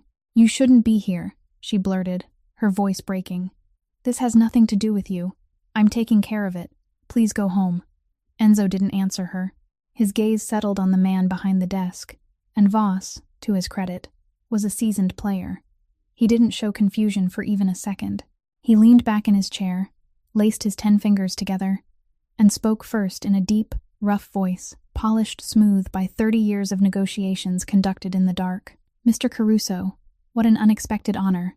Miss Sutton is voluntarily resolving a personal financial obligation, entirely of her own free will. Perhaps you should respect the decision of an adult." Every word had been placed exactly where it belonged, like pieces on a chessboard. Voluntary, personal, adult. Traps made of language, waiting for Enzo to lose his temper so they could spring shut. But Enzo Caruso hadn't come there to lose his temper. He walked forward slowly, pulled out the empty chair beside Callie but didn't sit, merely resting one hand against its back, the gesture of a man who intended to remain as long as necessary. Then he placed the file on the wooden desk, neatly aligned beside the debt acknowledgement, and pushed it toward Voss with 2 fingers. "Before she signs anything," he said, his voice as calm as though they were discussing a shipment of wine, "I think you should read this. Consider it a courtesy between men who both understand the rules." Voss studied the file for a moment, then opened it with the indulgent expression of a superior humoring someone beneath him. But Enzo watched his eyes, and he saw the exact moment that indulgence died. The first page contained the forensic conclusion bearing the seal of an expert who had once worked for the courts. The signature carrying Callie Sutton's name on the loan agreement was a copied fabrication. The strokes had been traced slowly, the pressure was unnaturally uniform, and the writing was inconsistent with every genuine sample belonging to the woman named on the document. The second page contained the analysis of the blank paper, and this was where the old man's fingers stopped against the report. The paper type, its weight, and the Raven watermark on the loan contract matched perfectly with the paper stock from the internal print shop used by Voss's own network. The room became so quiet that the murmur of rain beyond the windows could be heard.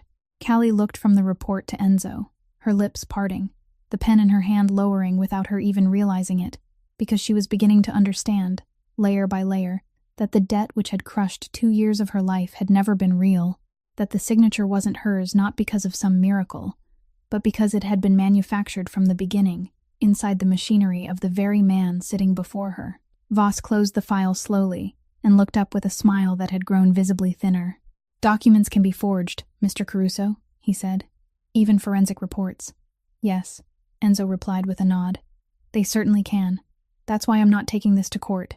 He drew the file back toward himself, straightened the edges of the pages, and for the first time since entering the room, sat in the chair beside Callie, as comfortably as though he were in his own office. "I intend to do something far worse," he continued in the same even voice. "I intend to send a copy to every person in our world, to the bookmakers who exchange money through you, to the families who have allowed the Raven to conduct business, and to every major debtor considering whether to sign another agreement with your system. You understand this better than I do, Mr. Voss. In our world, money isn't blood. Reputation is blood. People sign with the Raven because they believe the Raven is merciless but fair. Now imagine the entire city learning that the Raven prints false debts in his own workshop and traces the signature of an orphaned waitress so he can collect money that was never borrowed. No one will declare war on you. Beginning tomorrow, they simply won't sign with you anymore.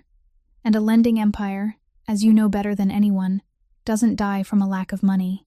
It dies when no one believes in it. Enzo paused, allowing the silence to do its work, then concluded in a voice that was almost courteous. Or, right now, you tear up that document. The debt that never existed disappears as though it had never existed. Miss Sutton walks out of here a free woman, and the story of your printing operation remains locked inside my safe, as a courtesy between two men who understand the rules. You have 2 choices, and 1 minute. I'm not threatening you, Mr. Voss. I'm simply giving you the price list.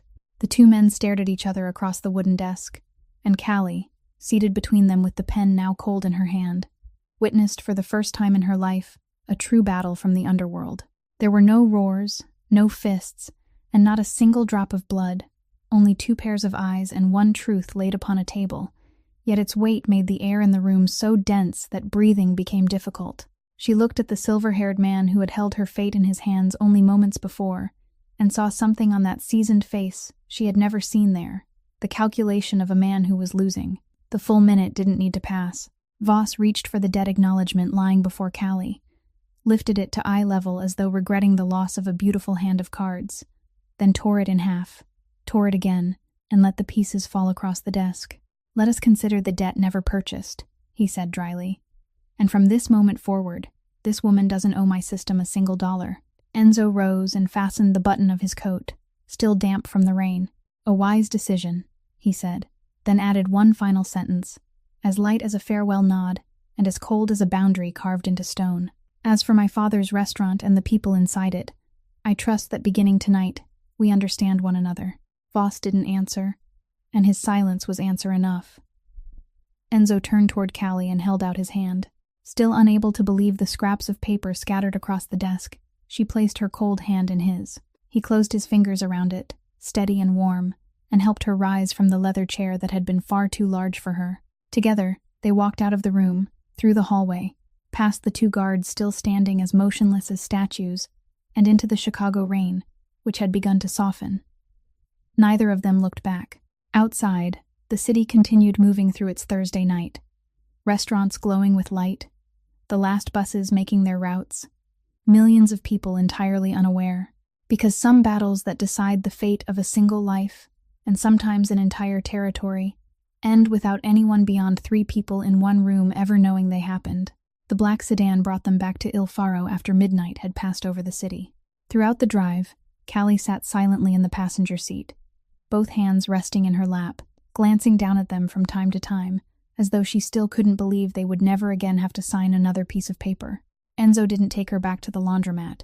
With the instinct of a man who had survived the longest nights of his own life, he understood that there were nights when no one should be left alone, and when the car stopped outside the restaurant with every light along its facade already extinguished, she didn't ask why. He opened the rear entrance and led her through the kitchen, and instead of allowing darkness to cover the rows of stainless steel tables as it did every night, he reached out and turned on every light. The kitchen glowed, clean and warm, and the place where not long ago she had sat crying alone in the darkness while her phone repeatedly lit up on the floor was now filled with soft golden light. Enzo placed a kettle on the stove, took down 2 cups, and prepared 2 servings of hot tea with unhurried movements. Then he pulled 2 chairs close to the steel table in the center of the kitchen, where the head chef usually stood during the day to arrange the plates. They sat facing each other, steam rising between them, and he asked nothing. He only remained there, as patient as he had been throughout the past several weeks, and that silence, which demanded nothing from her in the brightly lit kitchen, accomplished what no question ever could. Callie held the warm cup between both hands, watched the thin steam drift upward, and began to speak. Her voice hesitant at first, then gradually becoming steadier, like water finally finding a path after being dammed for 2 years. My father left when I was little and never came back, she said, simply, without bitterness, as though describing rain that had stopped long ago. After that, it was only my mother and me. My mother was a nurse, as you already know. She worked day shifts and night shifts. Sometimes an entire week passed, and I only saw her when she came home to exchange one uniform for another. But I never felt that anything was missing, because she had a way of making even the humblest dinner feel like a feast. A faint smile touched her face at the memory, and Enzo realized it was the first time she had spoken of her past without fear casting a shadow through her eyes. "I used to dream of becoming a teacher," she continued. "I was accepted into an education program and studied for nearly 2 years. I still remember practicing lessons in front of the mirror, imagining a classroom filled with children." Then she stopped, looked down into her tea, and her voice dropped lower. "When I was 20, my mother's kidneys began to fail. The doctor said she needed regular dialysis 3 times a week, and I sat in the hospital corridor that day and made a simple calculation. Tuition on one side, medical bills on the other, and the strength of one person between them. I deferred my studies, and then the deferral became leaving school altogether. No one forced me, so please don't think that. My mother even cried and begged me not to quit. But a woman who had spent her entire life bandaging strangers couldn't be left with no one to bandage her. 3 years, she said. For 3 years, I worked every job I could find. I helped at a diner in the mornings, took my mother to the hospital in the afternoons, and brought bookkeeping home to do at night. And do you know the strangest thing? Those were the 3 years when I felt closest to her. On the bus rides to the hospital, she told me about the patients she had cared for, people whose names she had never shared with anyone. She said, "Sweetheart, my work taught me one thing. People remember for a very long time those who were kind to them when they were at their weakest." Callie paused and took a sip of tea, and Enzo saw her fingers tighten around the cup as she reached the part he knew would be the hardest. "Then my mother couldn't keep fighting," she said softly. 2 years ago, the day she died, they handed me a stack of hospital bills as thick as a book, and I sat in that small hospital room signing page after page with a hand that trembled so badly the employee had to show me where to sign again. I walked out through the hospital gates that day, burdened by a mountain of unpaid medical bills and with no one left in the world. No father, no mother, no brothers or sisters. My friends from college had already moved into lives of their own long before then. I was 25 years old, and I was completely alone. And that was when Wade appeared. She looked up at Enzo, as though she needed him to understand the full weight of that moment before he judged her. He started coming to the diner where I worked. Every week, he always sat at one of my tables and always left a kind thank you behind. Then there were flowers, messages asking whether I had eaten, and afternoons when he waited outside the diner just to walk me to the bus stop. For someone who had just lost everything, do you know how much those small things could mean? I believed life had sent him to make up for what it had taken away. For the first 6 months, he was the most thoughtful man I had ever known. Then, little by little, everything changed color, so slowly that I didn't realize I was retreating. He wanted to know where I was every hour. When he called, I had to answer before the 3rd ring. He wanted to read my messages because people who truly loved one another had nothing to hide. If I came home 10 minutes late, I had to explain. If I wore a new blouse, I had to explain. And every time I tried to resist, he apologized more beautifully than anyone in the world. And I told myself he was only afraid of losing me because I had once lost everyone. She shook her head slowly and gave a laugh without the slightest trace of joy. By the time I found enough courage to end it, it was already too late. One morning, I opened my mailbox and found the first notice about a loan in my name, bearing my signature and my social security number. A loan I had never signed. I called him, and in that same sweet voice, he told me to go ahead and try telling someone, because no one would believe me. You already know the rest. The kitchen fell silent, leaving only the sound of the kettle slowly cooling on the stove. "Why didn't you tell anyone?" Enzo asked quietly. "For 2 years, not one person." Callie looked directly into his eyes, and her answer came slowly, one word at a time, as though she had repeated it to herself thousands of times through sleepless nights. I stayed silent, because I was afraid everyone would ask why I had been so foolish. Why did I trust someone like that? Why did I let it go so far? Why didn't I see it sooner? And there was something I feared even more. I was afraid of becoming a burden. People feel sorry for you once, maybe twice, but by the 10th time, they grow tired, and they leave. I'm used to losing the people I love, Enzo. I couldn't survive losing anyone else, so I chose not to let anyone come close in the first place. Enzo remained still until she had spoken the final word.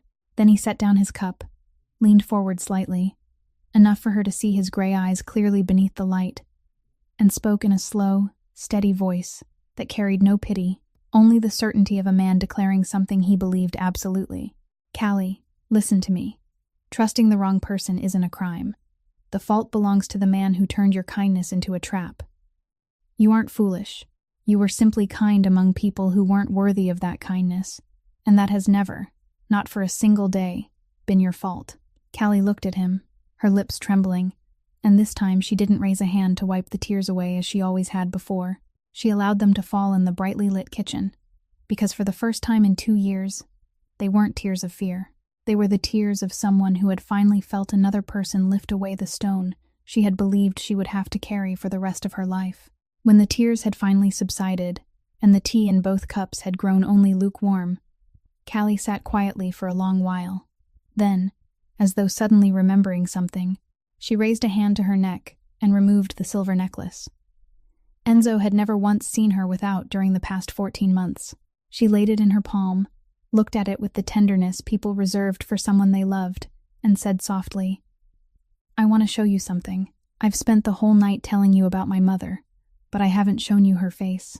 Her fingers found the tiny clasp along the side of the teardrop-shaped pendant, which Enzo had always assumed was nothing more than a smooth piece of silver, and the pendant opened in half like a miniature book.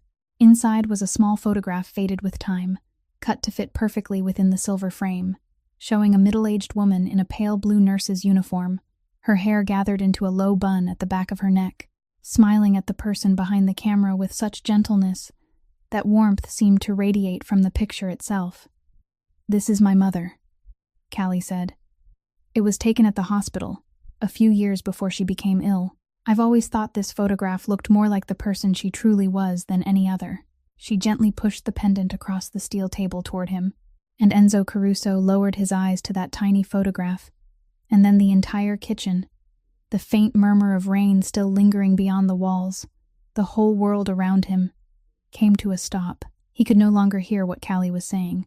He was somewhere else, in a hospital corridor 11 years earlier, on the highest floor of the palliative care wing, where the smell of disinfectant mingled with the scent of flowers someone had forgotten, where a 23-year-old young man named Enzo had spent the final nights sitting beside the bed of a father whose life was slowly draining away. During those months, the entire city had held its breath and waited for the old boss to close his eyes. The men beneath him came to visit with calculation written across their faces. His enemies sent flowers with condolence cards prepared in advance. The doctors spoke to his father with the caution of people touching a bomb. Everyone who entered that room carried either fear or an agenda. Everyone saw the Caruso name before they saw an old man dying.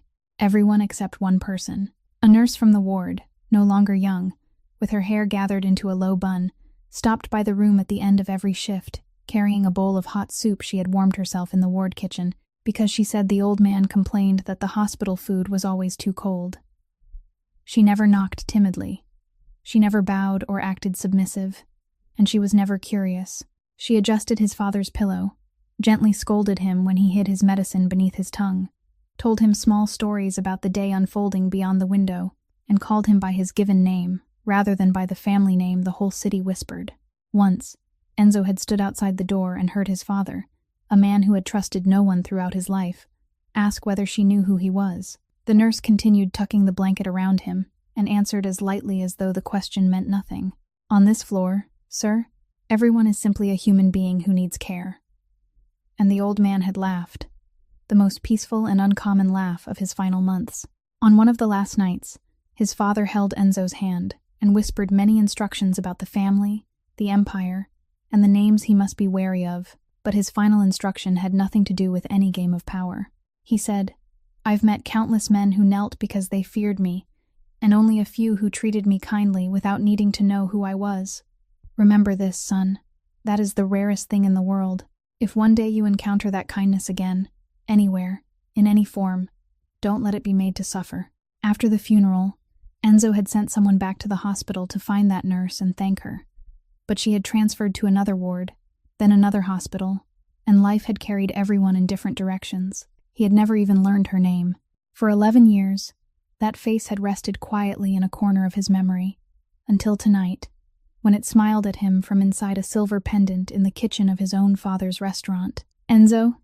Callie called softly. "What's wrong?" Enzo looked up, and Callie froze, because the gray eyes of the most powerful man she had ever known, eyes usually as calm as steel, were red with tears. It took him a moment to find his voice again. "Your mother?" he asked slowly, each word moving as carefully as a footstep across thin ice. "Did she ever work in palliative care? About 11 years ago?" Callie blinked in surprise and nodded. "Yes. She worked there for several years before transferring to a hospital closer to home." "How did you know?" And Enzo told her. He spoke in a voice he had never used with anyone before, telling her about the corridor on the highest floor, about the old boss feared by an entire city who had become small and frail inside a wasted body, about the bowls of hot soup at the end of every shift, about the only nurse who called his father by his given name, about the answer that on this floor everyone was simply a human being, and about his father's final instruction from the hospital bed, that if Enzo ever encountered that kindness again, he must never allow it to suffer. The more he told her, the more Callie's hands began to tremble. Pieces of two lives that had seemed entirely separate were joining before her eyes. She remembered the bus rides to the hospital, and the stories her mother had told about patients whose names she never revealed. "There's one very difficult old man, sweetheart. He complains that his food is cold, but I feel sorry for him, because everyone in the ward is afraid of him, and no one is willing to stay and listen when he speaks." Callie began to cry, but this time, in the brightly lit kitchen, it was no longer the kind of crying she had to smother into her palm as she had on that fateful night. These weren't tears of fear or wounded pride. She cried the way people cried when they discovered they had never been as orphaned as they believed, when they realized that a mother long gone was still reaching out to protect them from somewhere far away, through a bowl of hot soup she had once warmed for a stranger 11 years earlier. Two people sat across from each other in the kitchen, a boss and a waitress, and suddenly understood that an invisible thread had bound them together long before either knew the other existed, that the night he heard her crying behind the kitchen door hadn't been the beginning of this story. It had only been the middle of a circle drawn long ago by two people who were no longer alive. Enzo reached across the table, gently closed the pendant, placed it in Callie's palm, and folded her fingers around it with great care. Then he spoke in a voice deep and certain, like a vow carved into stone, the words that completed a circle 11 years in the making. "Tonight, you watched the debt bearing your name be torn apart, but I want you to understand something even greater. Every debt you have ever carried, whether real or false, whether written on paper or held inside your heart, was paid by your mother a very long time ago, through bowls of hot soup no one asked her to make, through kindness given without needing to know the name of the person receiving it, and through raising someone like you." Winter came quietly to Chicago that year, covering the city in bitter mornings and early sunsets that painted the rooftops of River North in gold. And 3 months passed after the night in the brightly lit kitchen, 3 months in which the greatest changes revealed themselves through the smallest things. Wade Mercer left Chicago during the first week of December, without ceremony or farewell, exactly as defeated men usually left. Gideon's people reported that after the night in the office on the South Side, Harlan Voss had removed Wade's name from every arrangement, and the gambling debt he had once been promised would disappear in exchange for all those nights spent waiting outside in the rain, returned to his shoulders in full, principal and interest, along with creditors who no longer had any reason to be patient. The man who had spent 2 years digging a hole for the young woman who had once trusted him finally fell into that same hole himself, not because of Enzo's hand, not because of any act of revenge, but because of the oldest law of justice, the one Enzo's father had always called the law of the hole. Enzo could have made things far worse for Wade with nothing more than a nod, and Gideon had once asked him directly about it over their morning coffee, but Enzo only shook his head. "Revenge is the language of a man who hasn't truly won," he said. "The only thing I want is a boundary." And that boundary was established in the cleanest way possible, through the family's law office, with a restraining order approved by the court based on a thick file documenting 2 years of harassment, prohibiting Wade Mercer from coming near Callie Sutton, near Il Faro, or near the life he no longer had any right to touch. There was no spectacle and no noise, only a sheet of paper bearing an official seal. But it was the first piece of paper in Callie's life that had ever stood on her side. As for Callie, her healing didn't arrive in a single morning when she opened her eyes. It came little by little, like melting snow, through details only someone who had watched her with Enzo's attention would have noticed. She no longer looked over her shoulder when walking to the bus stop on evenings when no restaurant car was available to take her home.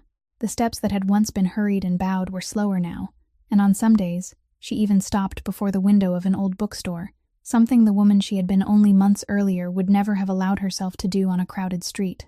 The phone in her pocket rarely vibrated anymore, and the miracle wasn't found in its silence, but in the fact that on the rare occasions when it did vibrate, she took it out and looked at the screen calmly, read a message from the manager about a schedule change, or from a classmate asking about an assignment, smiled as she replied, then slipped the phone back into her pocket with an almost weightless movement. The vibration that had once sounded like fear knocking at her door was now only the vibration of a telephone. And some of the greatest victories in this world were measured by things as ordinary as that.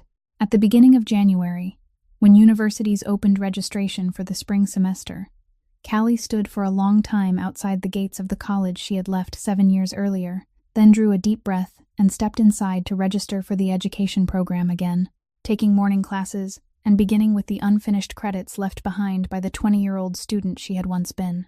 She told her coworkers during a family meal, speaking with the embarrassed tone of someone confessing an impossible dream, and the entire table applauded until her face turned red all the way to her ears. She didn't tell Enzo. She had planned to wait for a more formal occasion, but the following week, when the new monthly schedule was posted, she saw that her name had been placed neatly into the late afternoon shifts, leaving every weekday morning open, without a word of explanation or a single notice.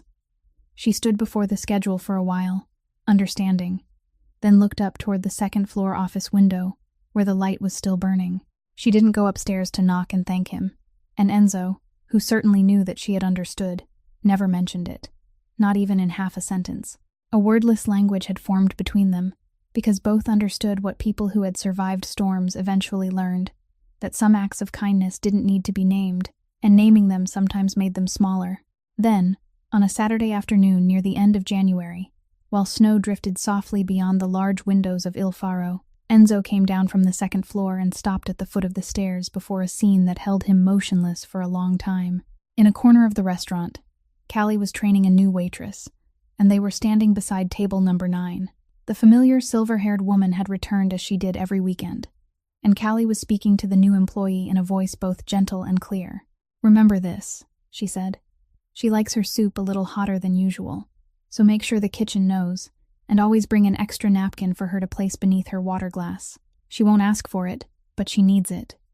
You'll know that when you pay attention." The new waitress nodded and wrote it down.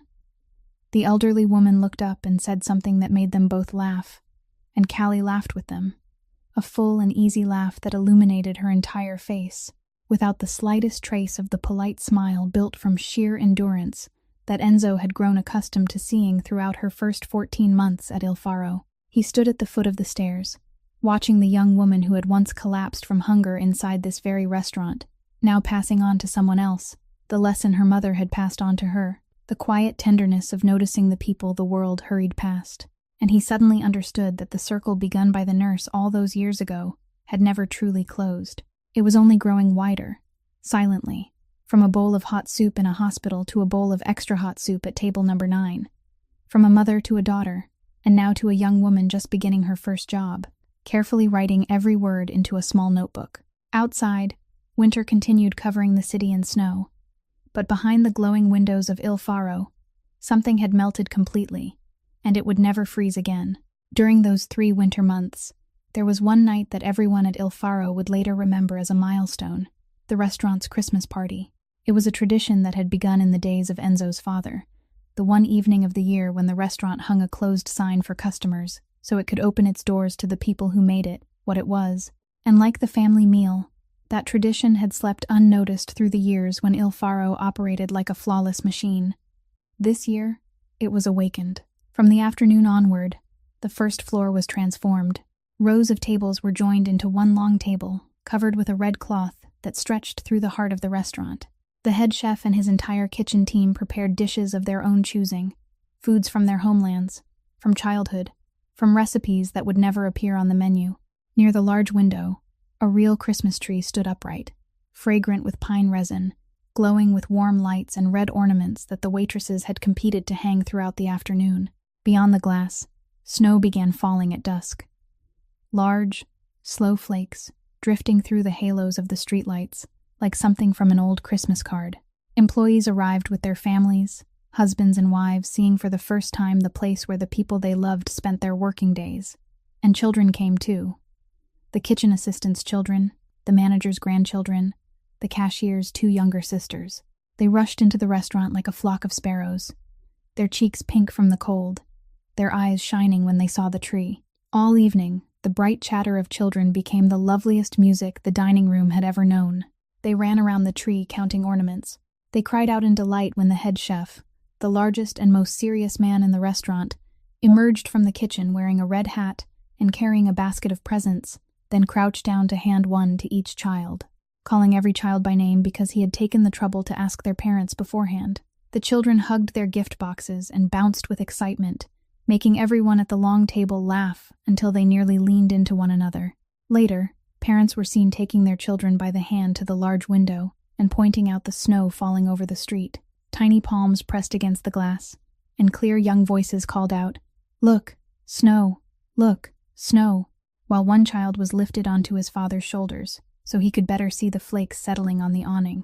Enzo sat somewhere near the middle of the long table, not at its head, never at its head during gatherings like this, and he watched it all with the strange feeling of a man who had just found something he hadn't known he had lost. Then he saw Callie. She arrived slightly late, because her morning class had been followed by an afternoon study session, and when she stepped through the door and gently brushed the snow from the shoulders of her coat, the entire table turned and called her name, as though welcoming home the youngest member of the family. She wore a simple dark blue wool dress, the only clothing other than her uniform that her coworkers had ever seen her wear. Her hair was loose instead of tied low, and at her throat, resting against the blue wool, the small silver pendant glowed softly beneath the golden lights. She took the place everyone had saved for her between the cashier and the kitchen assistant. And throughout the meal, Enzo kept finding his eyes drawn in that direction, not because he was worried as he had been in the months before, but for a reason far simpler. Looking at her now gave him joy. The Callie of that night served food to the person beside her, threw back her head and laughed aloud at one of the manager's stories, rose to help a little girl retrieve a fallen ornament, then crouched to the child's eye level and listened as she proudly showed off her present. She did all of it freely and naturally, without freezing for even a second, without glancing toward the door a single time, without her shoulders tightening at an unexpected sound. And Enzo, who had watched her long enough to read even the smallest sign, understood exactly what he was witnessing. It wasn't a life made perfect. Her life still held classes she had to pass, bills she had to pay, and wounds that needed time. It was something more precious than perfection. Fear no longer had the right to make decisions for her. She laughed when she wanted to laugh, sat where she wanted to sit, arrived late without apologizing 3 times, and tonight she was here not because she was afraid to go home, but because this was where she wanted to be. Near the end of the meal, when the head chef carried out a chocolate log cake, and the children cried out once more, Enzo looked up and met Gideon's eyes from the far end of the long table. The old soldier sat beside his wife.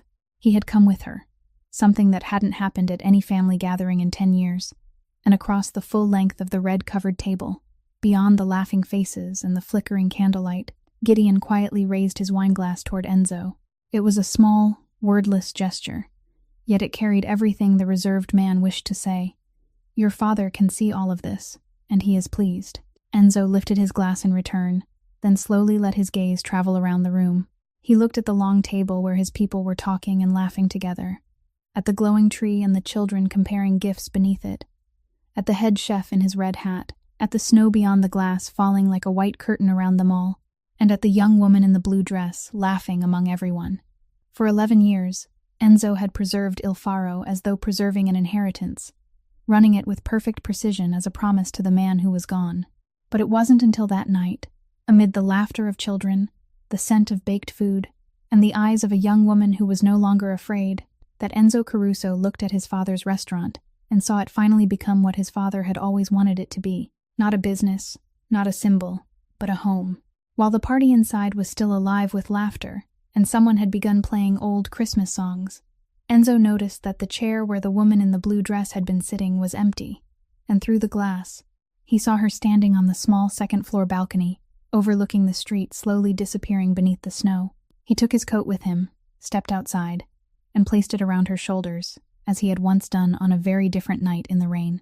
She accepted it with a faint smile without turning around, as though she had known he would come. They stood beside each other in silence, the kind of silence they both now understood as a place of shelter, rather than an empty space, watching the snowflakes drift slowly through the halos of the streetlights, before dissolving into the golden glow below, where the city continued through another winter night, unaware of everything that had unfolded within its heart over the past several months. Then Callie spoke, her voice so soft that it seemed she was afraid of breaking something. "Do you know, this morning I walked to work without looking behind me even once. Not a single time. I didn't realize it until midday, and I had to stop in the middle of the campus for a while just to believe it was true. It has been almost 2 years since I had a day like that." Enzo looked at her face beneath the balcony light, tiny snowflakes resting in her hair like wandering stars, and said, "Then today is worth celebrating." She gave a quiet laugh, a sound touched by tears, then turned fully toward him, and inside her hazel eyes was everything she had carried through the journey behind her. The nights she had cried alone in the dark kitchen, the crumpled envelope in her apron, the resignation letter, the old Raven's office, and the brightly lit kitchen where a silver pendant had been opened. "You gave me my life back," she said. Enzo slowly shook his head and answered in the deep, certain voice of a man speaking something he believed without question. "No, Callie. Listen to me. You took it back yourself. You were the one who stood again every time life brought you down. You were the one who went to work every day with a smile on your face while carrying an entire storm on your shoulders. You were the one brave enough to walk into the Raven's Nest simply to protect the people you loved. I never gave you anything you didn't already possess. I only reminded you of something you had forgotten, that you didn't have to do all of it alone." Callie looked at him for a long time while the snow continued falling between them. Then she extended her hand and placed it in his. Her cold fingers found warmth, and Enzo closed his hand around hers, steady and gentle, not with the grip of possession, but with a promise that needed no words, a promise that from that moment forward, kindness would always have strength standing beside it, that the gentleness of this world would never again have to walk through darkness alone. They remained that way for a long time, their hands joined above the snow-covered railing, while the city below continued with its life. Glowing windows, late buses, millions of people carrying millions of stories, none of them aware that the greatest victories in a human life are rarely announced. They happen quietly, inside the hearts of people who finally stop merely surviving and begin truly living. And that night, standing in the falling snow beside the woman who had taught him the greatest lesson of his life, Enzo Caruso understood something 10 years of power had never been able to teach him, that true power is never measured by the number of people who feel fear when they hear a name. It is measured by the number of people who feel safe when they stand beside it. And the kindness we plant today, even when it is as small as a bowl of hot soup warmed by a nurse in a hospital many years ago, never disappears. It only travels quietly through the world until one day it returns to protect the people we love in the place we least expected. Because in the end, what remains after all the money and power are gone isn't what we forced others to give us, but what we willingly chose to give away. Dear friends, the story of Enzo and Callie ends here, and if this story touched your heart, please press the like button and subscribe to our channel so you won't miss the moving stories we bring to you every day. And don't forget to share this video with the people you love so that kindness can continue to spread. How did this story make you feel?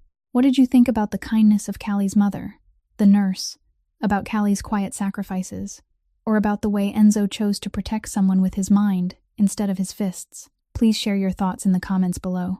We sincerely hope to hear the feelings that come from the deepest part of your heart. And don't forget to tell us which city you're listening from. Thank you for staying with us until the final moments of this video. We wish you and your family lasting health, a joyful life, and days filled with peace and serenity. Goodbye, and we'll see you again in the next video.